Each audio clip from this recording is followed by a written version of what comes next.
సర్కార్ ఇండియాకు స్వాగతం.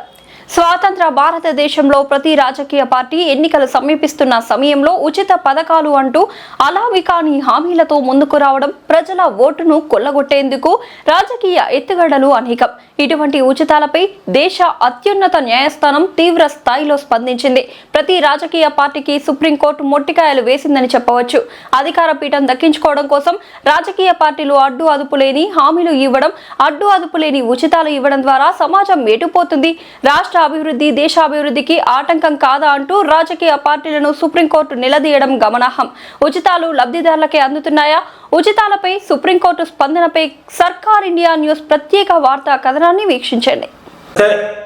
నేను మీ పెద్దవరపు సత్యనారాయణ. ఇవాళ మనం మాట్లాడుకోబోయే ప్రధాన అంశం రాజకీయ పార్టీలపై సుప్రీంకోర్టు తీవ్ర స్థాయిలో స్పందించిన నేపథ్యంలో రాజకీయ పార్టీలు ఎన్నికలు ఆసన్నమవుతున్న తరుణంలో ఉచితాలతో కూడినటువంటి మేనిఫెస్టోను భుజాన వేసుకొని ప్రజలకేదో మేలు చేస్తున్నాం, ప్రజల పక్షాన మేము ఉన్నాం, ప్రజాప్రభుత్వం, ప్రజల కోసమే మా పార్టీ అనే విధంగా మేనిఫెస్టోలను తయారు చేసి మేనిఫెస్టోలను భుజాన వేసుకొని ప్రజల్లోకి వచ్చి ఉచితం అనే పదాన్ని ముందుగా ప్రస్తావిస్తూ మీకు ఉచితం, మీకు ఉచితం, మీకు ఉచితం అనే విధంగా ప్రతి విషయాన్ని ముందు ప్రస్తావిస్తూ అనేక ఉచితాలను ప్రజలకు చూపిస్తూ ప్రజలను మభ్యపెడుతూ రాజకీయ లబ్ధి కోసం చేస్తున్నటువంటి ఈ రాజకీయ ప్రయాణాన్ని సుప్రీంకోర్టు ఇవాళ గట్టిగానే మందలించినట్లుగా మనం ఆలోచించవచ్చు. ప్రజలు కూడా ఇదే విధంగా ఆలోచిస్తున్న పరిస్థితి కనపడతా ఉంది. యువతీ యువకులు కూడా దీన్ని సుప్రీంకోర్టు వ్యాఖ్యలను స్వాగతిస్తున్న పరిస్థితి, దేశవ్యాప్తంగా ముక్తకంఠంతో స్వాగతిస్తున్న పరిస్థితి కనపడతా ఉంది. కానీ ఎన్నికలు ఆసన్నమైన తరుణంలోనే అనేక రకాల ఉచితాలంటూ మేనిఫెస్టోలను తయారు చేసి ప్రజల ముందుకు తీసుకువచ్చిన ఈ పార్టీలు ఎన్నికల ప్రచారంలో గత ప్రభుత్వం ఈ విధంగా అనేక రకాల లక్షల కోట్లు అప్పుల పాలు చేసింది, రాష్ట్రాన్ని దివాలా తీసింది, రాష్ట్రాభివృద్ధి లేకుండా చేసింది.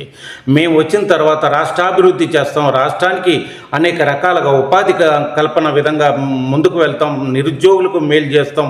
వైద్యాన్ని అందిస్తాం, ప్రజలకు మేలు జరిగే విధంగా రాష్ట్రాభివృద్ధి జరిగే విధంగా మా పార్టీ ముందుకెళ్తుంది, మాకు అధికారాన్ని కట్టబెట్టండి అనే విధంగా వెళ్ళిన ప్రభుత్వాలు అధికారం చెలాయించగానే, అధికారంలోకి రాగానే ప్రజల ఓట్లను కొల్లగొట్టి అధికారంలోకి వచ్చిన ప్రభుత్వాలు చేస్తున్నది ఏమిటి, వారు చెప్తున్నది ఏమిటి? అధికారంలోకి వచ్చిన తర్వాత గత ప్రభుత్వాలు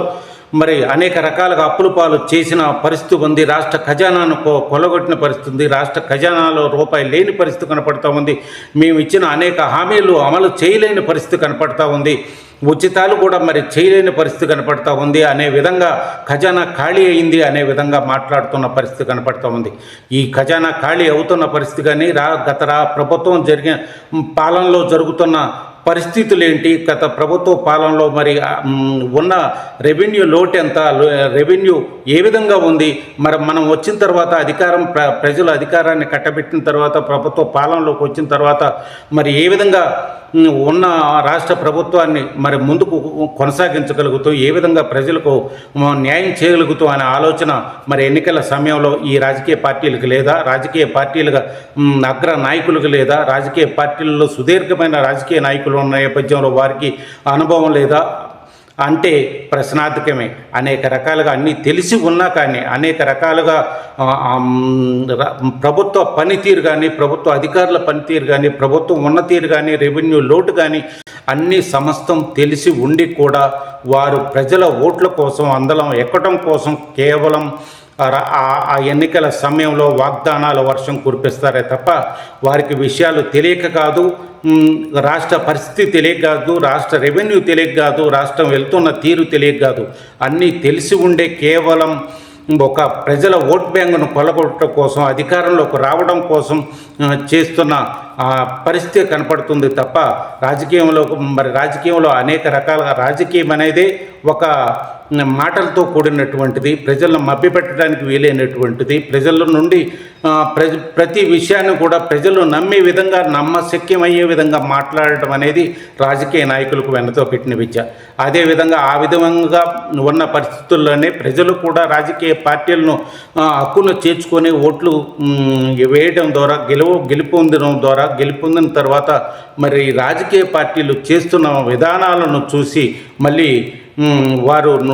నోటు మీద వేలేసుకోవడం జరుగుతున్న పరిస్థితి కనపడతా ఉంది తప్ప మరి రాజకీయ పార్టీలను నడిపించే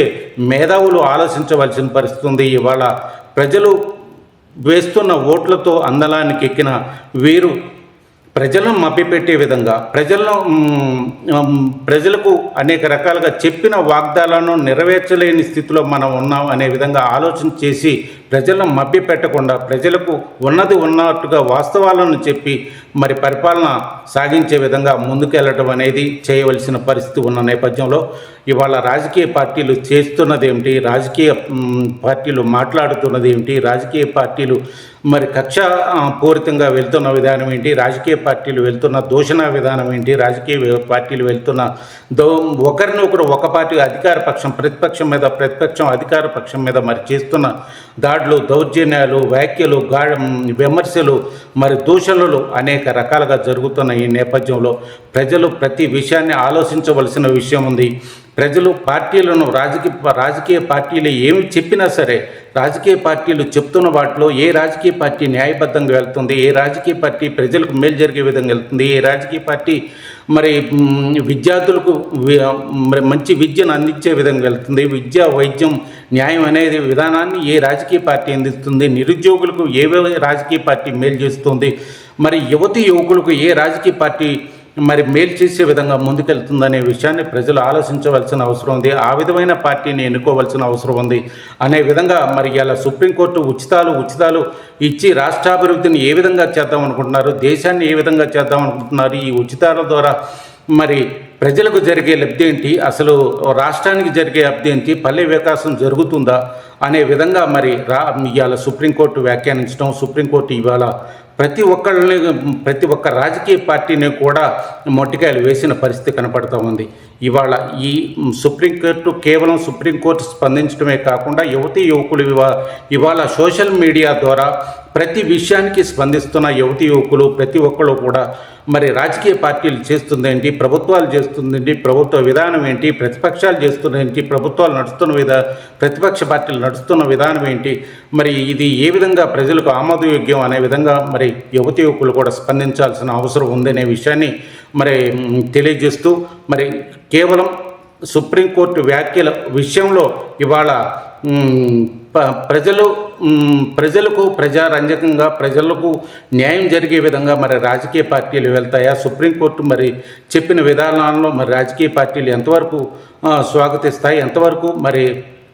సుప్రీంకోర్టు చెప్పిన విధానానికి అనుగుణంగా ముందుకెళ్తాయి అనేది వేచి చూడాల్సిన విషయం. నమస్తే.